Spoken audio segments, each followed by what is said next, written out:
참으로 좋은 아침입니다. 하나님의 크신 은혜가 저와 여러분의 삶에 충만하시기를 주님의 이름으로 축원합니다. 기도하겠습니다.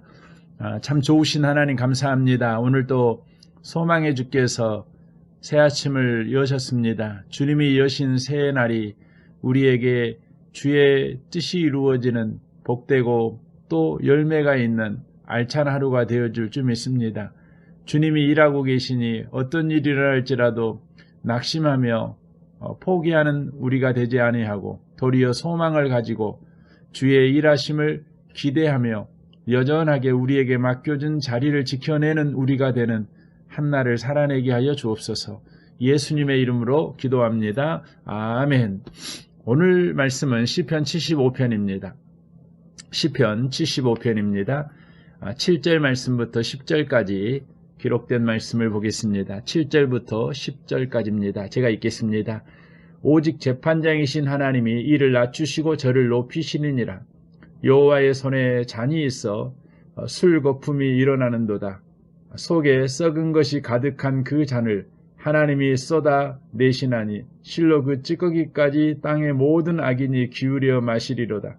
나는 야곱의 하나님을 영원히 선포하며 찬양하며 또 악인들의 뿔을 다 베고 의인의 뿔을 높이 들리이다. 아멘. 시편 75편의 표제어는 영장으로 알라스옕에 맞춘 노래라고 되어 있습니다. 알라스옕은 멸망하지 않는다는 뜻입니다. 그러므로 오늘 본문 시편 75편은 멸망하지 않는다는 멜로디에 맞추어 부르는 노래라는 의미입니다. 시편 75편은 의인이 어려움을 당해도 완전히 멸망하지 않는다는 진리의 메시지를 표제에 담고 있는 노래입니다. 기도와 간증이 섞인 시입니다. 성전에 들어가면서 하나님의 백성이 부르는 찬송입니다. 이 찬송을 따라서 기도하고 간증합니다. 이 시는 찬송이며 기도이며 신앙 간증입니다. 이 시를 읽어가면서 시편 저자의 마음과 같은 마음이 되는 은혜를 누렸으면 좋겠습니다. 1절입니다. 하나님이여 우리가 주께 감사하고 감사함은 주의 이름이 가까움이라 사람들이 주의 기이한 일들을 전파하나이다. 하나님을 경외하는 사람은 주님께 매우 감사합니다. 거듭하여 감사합니다. 주님께 감사하는 이유는 주의 이름이 가까이 있기 때문입니다. 주님이 가까이 있다는 말은 주님의 오심이 가까이 있다는 말입니다. 하나님의 살아계심이 가까이 나타나고 있습니다. 하나님의 이름이 높아집니다. 하나님이 오셔서 기이한 일을 행하십니다. 인간은 무능합니다. 몸부림쳐도 되는 일이 없습니다. 인간은 한없이 무능합니다. 자신이 초라하고 무능합니다.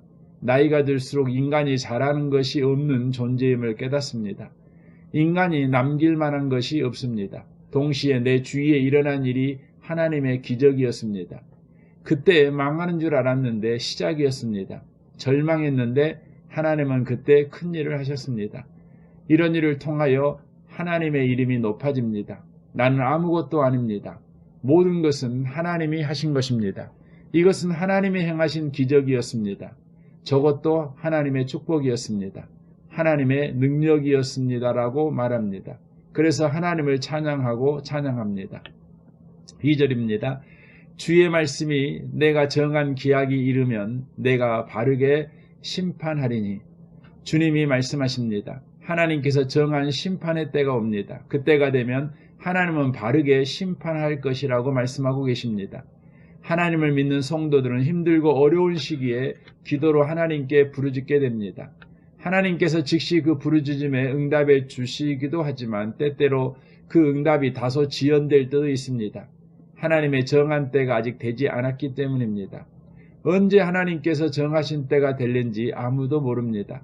우리가 겪고 있는 고난과 시련의 시간이 생각보다 길어질 수도 있습니다. 그러나 하나님은 고난과 시련의 시간에 부르짖는 백성들에게 미리 악인의 심판을 약속하시며 그들을 위로해 주십니다. 심판이 지연되는 것은 아직 하나님의 뜻이 이루어지지 않았기 때문이며 하나님 악인에게 회개할 기회를 주기 위한 것입니다. 만일 악인들이 이 기간에 회개하지 않고 오만하게 행동하면 정하신 때에 그들은 엄중한 형벌을 받게 됩니다. 하나님은 정하신 때에 오셔서 정의를 세우십니다. 시인은 하나님의 기사를 말할 때 하나님의 정의를 말합니다. 우리는 때로 뭔가 잘못되는 것 같습니다. 그러나 이내 우리는 다 옳은 이름을 깨닫게 됩니다. 하나님은 항상 옳습니다라고 말합니다.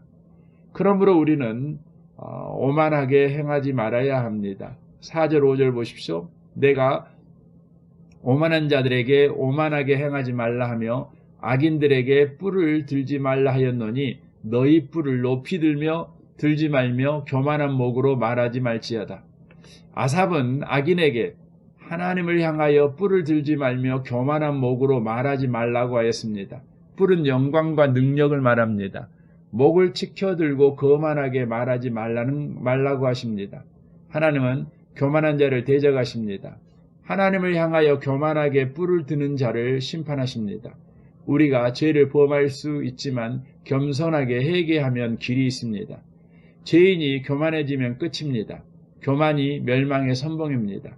우리의 기도도 교만하게 하기 쉽습니다. 하나님 이렇게 되어야 하겠습니다. 꼭 이렇게 해 주십시오. 하나님이 뭘 하시겠습니까? 하나님의 무능을 공격하는 것입니다. 밤새도록 하나님께 욕하는 사람도 있습니다. 우리는 하나님께 겸손해야 합니다. 하나님의 뜻대로 하도록 기도해야 합니다. 살든지 죽든지 하나님의 뜻대로 되도록 기도해야 합니다. 절대적으로 내 말이 옳다고 해서는 안 됩니다. 내가 아는 바로는 이렇습니다. 내 생각으로는 이렇습니다. 이렇게 말해야 합니다. 내 생각이 옳아요 하면 내 생각은 틀렸다는 것입니다. 내 말은 축소시키며 말해야 합니다. 오직 하나님의 뜻이 옳다고 말해야만 하는 것입니다. 6절 7절을 보십시오. 물은 높이는 일이 동쪽에서나 서쪽에서 말미암지 아니하며 남쪽에서도 말미암지 아니하고 오직 재판장이신 하나님이 이를 낮추시고 저를 높이시느니라. 무릇 우리가 높아지는 일은 동쪽이나 서쪽이나 남쪽으로 말미암지 않습니다. 시인은 북쪽은 말하지 않았습니다. 다윗 왕궁이 북쪽 예루살렘 성전에 있었기 때문입니다. 오직 북에 계신 하나님이 높이시고 낮추십니다. 사막이나 산악 지역에서 오는 것이 아닙니다. 오직 재판장이신 하나님이 높이십니다. 재판장 하나님이 낮추시면 낮아질 수밖에 없습니다. 재판에 영향을 미치는 것은 여러 가지가 있습니다. 여론이나 윗선의 압력, 검사의 농고나 아니면 변호사의 변증이 있습니다. 그러나 마지막에는 재판장의 판결에 의해 모든 것이 끝이 납니다. 우리의 인생도 마찬가지입니다. 우리의 인생에 하나님의 말도 사람들의 말도 많습니다. 사단의 비난도 있습니다. 자신의 평가도 있습니다. 그러나 마지막에는 재판장이신 하나님의 판결이 중요합니다. 하나님은 겸손한 자를 높이시고 교만한 자를 낮추십니다. 우리가 이것을 안다면 하나님의 능하신 손 아래에서 겸손해야 합니다. 우리는 하나님 앞에 오만하지 말아야 합니다. 하나님은 때가 되면 겸손한 자를 높이실 것입니다. 오늘도 그 좋으신 하나님을 바라보시며 그 좋으신 하나님으로부터 내려오는 은혜에 붙잡혀 오늘 하루를 놀랍게 살아내는 복 있는 분들이 다 되셨으면 좋겠습니다. 주님의 은혜가 저와 여러분의 삶에 충만하시기를 바랍니다. 기도하겠습니다. 오늘 말씀을 생각하면서 기도하시고 여러분의 가정과 직장과 이 나라와 이 민족과 북한과 열방을 위해 또 교회를 위해서 기도해 주셨으면 좋겠습니다. 우리 좋으신 주님께 이 아침에 통성으로 구하겠습니다. 기도하겠습니다.